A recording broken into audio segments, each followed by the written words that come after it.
पीछे हट जाओ, कोई भी रेडियस के अंदर नहीं आएगा। अगर ये बम फटा तो पूरा शहर मलबे में बदल जाएगा। एनएसजी के कमांडो और बॉम्ब डिस्पोजल स्क्वाड के माथे पर पसीना था।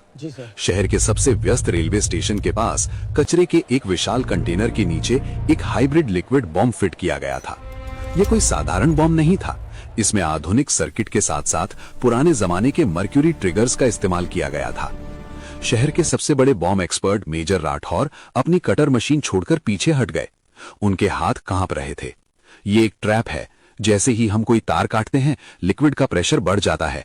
हमने दुनिया भर के सॉफ्टवेयर देख लिए, पर इसका मैकेनिकल सिस्टम समझ नहीं आ रहा। हमारे पास कोई रास्ता नहीं बचा है। मेजर राठौर के चेहरे पर चिंता साफ झलक रही थी। काउंटडाउन स्टार्ट हो चुका था।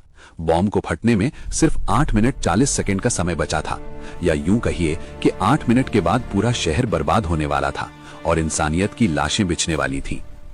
तभी पीले कलर की गंदी टी शर्ट पहने हुए एक 12 साल का लड़का, जिसके कंधे पर प्लास्टिक की बोतलों से भरा बोरा था, पुलिस की बैरिकेडिंग भांदकर अंदर घुस आया। ओए, कहां जा रहा है? पागल है क्या? बाहर निकल। एक पुलिस वाले ने उसे पकड़कर पीछे खींचना चाहा, लेकिन लड़के ने झटक कर अपना हाथ छुड़ाया और चिल्लाया, साहब, इसे मत काटना। वो नीला वाला तार काटोगे तो अभी फट जाएगा। वो सिर्फ दिखाने के लिए है। मेजर राठौर चौंके।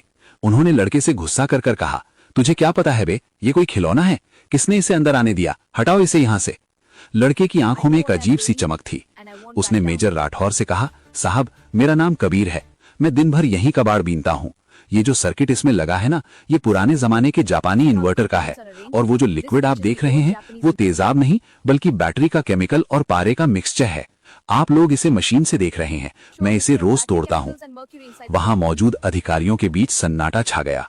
एक तरफ करोड़ों के उपकरण लिए खड़े एक्सपर्ट्स थे और दूसरी तरफ नंगे पैर खड़ा एक बच्चा जो रोज इलेक्ट्रॉनिक कचरा खोलकर उसमें से तांबा निकालता था। मेजर राठौर को अपनी ईगो पर चोट लगी। एक कचरा बीनने वाला हमें सिखाएगा? सिक्योरिटी, इसे हटाओ यहां से। रुकिए मेजर, शहर के पुलिस कमिश्नर ने टोका। हमारे पास खोने को क्या बचा है?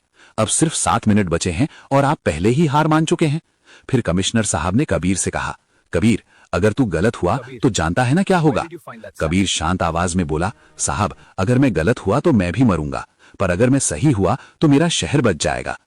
जब कमिश्नर ने इजाजत दी तो कबीर ने अपना बोरा नीचे रखा। पूरा स्टेशन सन्नाटे में डूब गया। हजारों लोग दूर बैरिकेडिंग के पीछे खड़े अपनी सांसें रोके हुए थे। मीडिया के कैमरे जूम हो चुके थे। कबीर धीरे धीरे बॉम्ब के पास पहुंचा। सबकी सांसें रुक गईं। ड्रोन कैमरे उसकी हर हरकत को लाइव रिकॉर्ड कर रहे थे। अब बॉम्ब 6 मिनट 15 सेकंड का टाइम दिखा रहा था। समय के साथ लोगों की धड़कनें भी रुकती जा रही थीं। कबीर बॉम्ब के पास घुटनों के बल बैठ गया। उसने अपना गंदा हाथ बॉम्ब की ठंडी धातु पर रखा। मेजर राठौर चिल्लाए, छूना मत, इसमें वाइब्रेशन सेंसर हो सकता है। कबीर रुका। उसने मेजर की तरफ देखा और बहुत शांत आवाज में बोला, साहब, अगर हम डर गए तो हमें ये बॉम्ब मार देगा। ये लोहे का डिब्बा नहीं है, ये एक शिकारी है। ये जानता है कि हम सब डरे हुए हैं। कबीर ने अपना कान बॉम्ब के बॉक्स पर लगाया। वो कुछ सुन रहा था। अचानक उसके चेहरे पर पसीना आ गया। उसने अपना नेल कटर निकाला और एक नीले तार की तरफ बढ़ा। कंट्रोल रूम में बैठे एक्सपर्ट्स चिल्ला उठे, नहीं, नीला तार काटते ही सर्किट पूरा हो जाएगा। कबीर का हाथ रुक गया।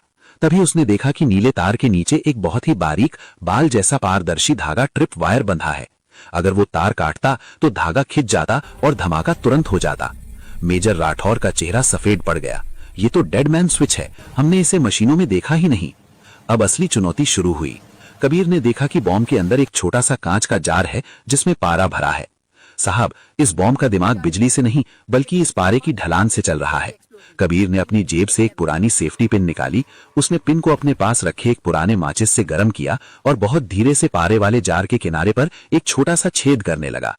अब टाइमर सिर्फ 5 मिनट 30 सेकंड दिखा रहा था। तभी अचानक स्टेशन पर खड़ी एक भारी मालगाड़ी ने जोरदार हॉर्न बजाया। जमीन हिली और बॉम्ब के अंदर का पारा तेजी से ऊपर की तरफ उछलने लगा।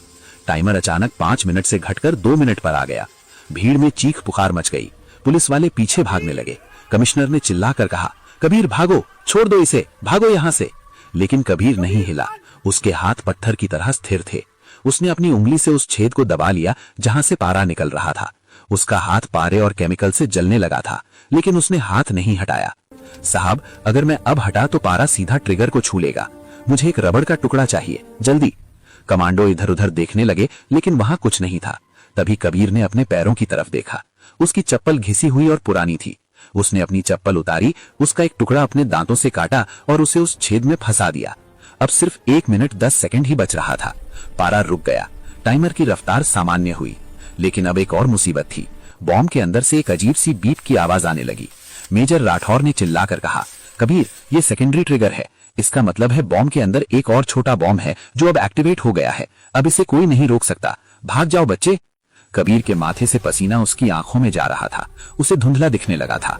उसे याद आया कि कैसे बचपन में उसके पिता ने एक पुराना जापानी रेडियो को ठीक किया था जिसमें 2 स्पीकर के बीच में एक कॉमन अर्थिंग होती है। उसने बॉम्ब के जाल को गौर से देखा। हजारों तारों के बीच उसे एक ऐसा जोड़ दिखा जो धूल से भरा हुआ था।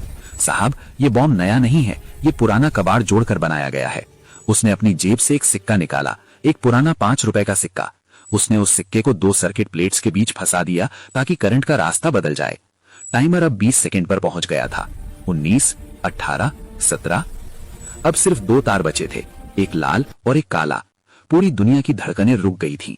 न्यूज चैनल पर हेडलाइन चल रही थी, क्या बचेगा शहर, एक बच्चा और सिर्फ 10 सेकंड। मेजर राठौर ने कहा, कबीर, लाल वाला तार काटो, हमारे डेटा के हिसाब से लाल ही मेन है। कबीर ने लाल तार पकड़ा, फिर रुक गया। उसने उसे सूंघा। नहीं साहब, लाल वाले में गंध नहीं है। ये काला तार तांबे का नहीं बल्कि एल्यूमिनियम का है। इसे जानबूझकर रंगा गया है।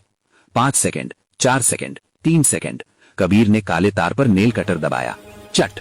1 सेकंड पर टाइमर रुक गया। पूरा स्टेशन जैसे किसी गहरी नींद से जागा हो। कुछ सेकंड तक तो किसी को यकीन ही नहीं हुआ कि वे जिंदा हैं। फिर अचानक एक ऐसी दहाड़ गूंजी जिसे मीलों दूर तक सुना जा सकता था। हजारों लोग बैरिकेडिंग तोड़कर अंदर भागने लगे। कबीर को लोगों ने कंधों पर उठा लिया। पूरे कमांड सेंटर में तालियों की गड़गड़ाहट गूंज उठी। बड़े बड़े कमांडो जो कबीर को धक्के मार रहे थे आज उसकी पीठ थपथपा रहे थे। मेजर राठौर अवाक खड़े थे। जिस बॉम्ब को उनकी करोड़ों की मशीनों ने नामुमकिन घोषित कर दिया था, उसे एक छोटे से नेल कटर और कबाड़ के तजुर्बे ने नाकाम कर दिया। कबीर ने अपना बोरा उठाया और चलने लगा। कमिश्नर ने उसे रोका। कबीर, रुक, तुझे अंदाजा भी है तूने क्या किया है? तूने लाखों जानें बचाई हैं। तुझे इनाम मिलेगा, पढ़ाई मिलेगी, घर मिलेगा, पर तूने ये सीखा कहां से? कबीर मुड़ा और एक कड़वी मुस्कान के साथ बोला, साहब, जब पेट खाली होता है ना तो इंसान कबाड़ में भी विज्ञान ढूंढ लेता है। आप लोगों के लिए ये कचरा है, मेरे लिए ये स्कूल है। हर वो चीज जिसे अमीर लोग बेकार समझकर फेंक देते हैं, मैं उसे खोलकर देखता हूँ कि वो बनी कैसे है। आज बस वही काम आ गया। मेजर राठौर आगे बढ़े और कबीर को सल्यूट किया। वो एक बड़े ऑफिसर का एक छोटे से हीरो को सम्मान था। असली हुनर अक्सर उन गलियों में दम तोड़ देता है जहां हम देखना भी पसंद नहीं करते। कबीर के पास कोई डिग्री नहीं थी, लेकिन उसके पास वो जमीनी तजुर्बा था जो किसी लैब में नहीं सिखाया जाता। याद रखिए, चमकने वाली हर चीज सोना नहीं होती और धूल में लिपटा हर इंसान बेकार नहीं होता। कभी कभी शहर को बचाने के लिए एटम बॉम्ब के फॉर्मूले की नहीं, एक कचरा बीनने वाले की पारखी नजर की जरूरत होती है। इस कहानी के विषय में अपनी कीमती राय कमेंट्स में जरूर बताएं और चैनल को लाइक सब्सक्राइब करना ना भूलें। धन्यवाद।